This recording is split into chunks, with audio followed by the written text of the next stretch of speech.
Sega. Hello and welcome to the Vampire Counts Unit Spotlight.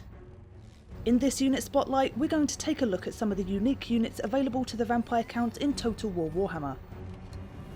The Vampire Counts have no ranged units present in their army, and so rely instead on strong battle magic, devastating cavalry, and powerful monstrous units to wreak havoc on the battlefield. Raise Dead is a great way of countering the Vampire Count's lack of long-range firepower, as they can be deployed from a distance, perfect for pinning down the enemy missiles. Zombies are one such unit that can be raised in the midst of battle with the Raise Dead spell. They are an expendable unit meant to soak up damage and screen your advance. They can also cause fear among enemy ranks, ideal for flanking units to distract and terrify them.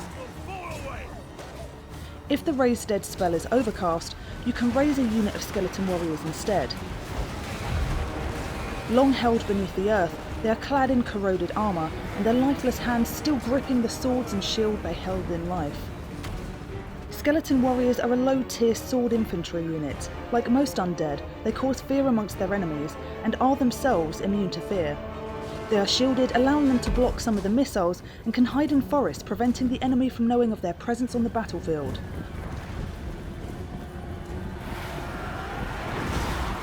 This unit is a mainstay of the Vampire Count's army early in the campaign, and are a reliable sword infantry unit that are necessary for the early expansion.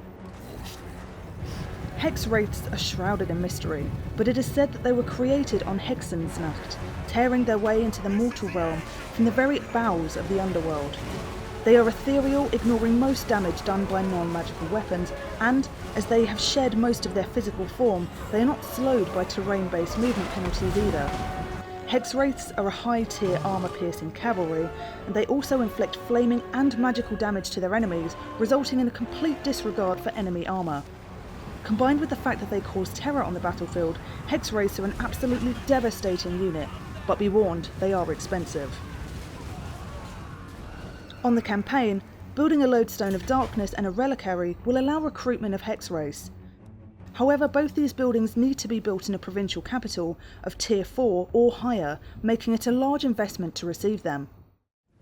In death, a Terrorgeist becomes a nightmare made real. Guided by its master's will, the monstrosity creaks through the clouds above the battlefield on blotched skin pinions, its rotted flesh and withered organs open to the night air. Terrorgeists are among the most rare and expensive units in the entire Old World. Armoured, the Terrorgeist can block damage from any source apart from armour-piercing weapons, and anti-large damage, crippling units of cavalry size or larger. Not only that, but Terrorgeists have regeneration, allowing them to mend bones and knit flesh at a steady rate during battle. Their incredible size is matched only by their speed. Faster than any cavalry unit, the Terrorgeist can hunt down its prey with devastating ferocity, rendering no place on the battlefield safe from its ire. To gain access to this flying monster on the campaign, you'll need to build both a haunted forest and vampire crypts, a combination which will cost over 25,000 gold in total just to acquire. These buildings again can only be built in a provincial capital of level 4 or higher, making them an extremely demanding investment. That's all for our Vampire Counts Unit Spotlight. For more information on Total War Warhammer, check out the link in the description and follow us on our social media for the latest updates.